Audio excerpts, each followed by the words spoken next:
안녕하세요. 법률사무소청 곽준호 변호사입니다. 저희 사무실 블로그나 또는 유튜브의 경우에 있어서 특징은 저희가 직접 진행한 사건들 그 자체를 올린다는 것입니다. 다른 사무실 블로그나 또는 다른 포스팅을 봤을 경우에 있어서는 이러이러한 사안을 알아보자 하면서 피상적인 정보를 제공하는 경우가 많이 있습니다. 하지만 그런 것은 실전 재판을 진행하는 데서는 아무 도움이 되지 않습니다.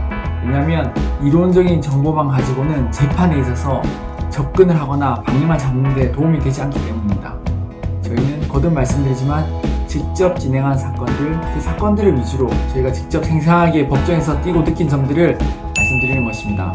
오늘 말씀드릴 사례는 맥심 트레이더라는 회사의 지역 지점장, 즉 한 지역에 있어서의 총책 역할을 맡았던 분의 사건입니다. 이 사안을 맡아서 열심히 싸움을 해서 일부 무죄를 받고 선고 결과 역시 집행유예라는 좋은 결과를 획득했습니다. 맥심은 맥심 트레이더의 약자인데요. 맥심 트레이더라는 회사는 해외 송금을 통한 FX 마진 거래를 한다는 것을 투자의 아이템으로 주장하는 회사입니다. FX 마진 거래라는 거듭돼서 말씀드리지만 해외 선물 거래 옵션인데요. 이것을 하기 위해서는 FDM이라는 국제환 딜러의 자격증이 필요합니다. 그래서 FX 사안에서 만약에 FDM이라는 이러한 자격증이 없다고 한다면 본인이 직접 투자를 할 수 없기 때문에 요즘 흔히 말하듯이 FX 렌탈, 즉 다른 사람, 자격증 있는 사람의 자격을 통해서 또는 그걸 빌려서 투자하겠다 이런 것을 주장하게 되는 것입니다. 요즘은 이러한 해외에 직접 투자를 할 수 있는 국제환 딜러의 자격증이 없다는 것이 어느 정도 밝혀졌기 때문에, 즉 이것을 취득하는 것이 쉽지 않다는 것을 알고 있기 때문에 이것을 빌려서 투자를 한다고 이야기를 하게 되는 것입니다. 하지만 이 맥심 트레이더 사건 같은 경우에 있어서는 이러한 국제환 딜러 FDM이 자격증이 있다고 주장을 했었습니다.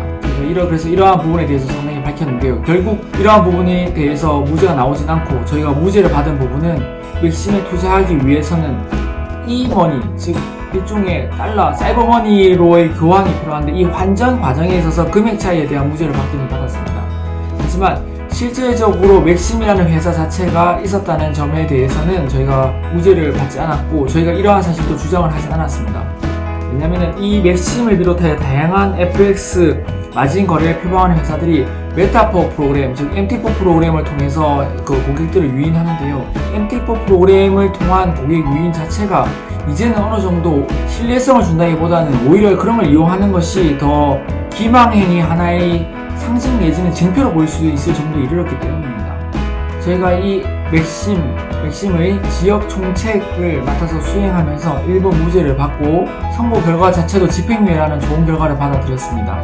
그러나 무조건 집행유예가 나온다, 지점이면 무조건 나는 집행유예다, 괜찮다 이렇게 되는 것은 절대 아닙니다. 저희는 맥심을 비롯해서 다양한 FX 마진 거래 사건에 있어서 최고 총책부터 그 밑에 있는 지점장, 지점 내지 이러한 모집책들까지 다양한 사례들을 진행해왔습니다. 일반적으로 가장 흔한 형태의 사건이 지점장 내지 지점인데요.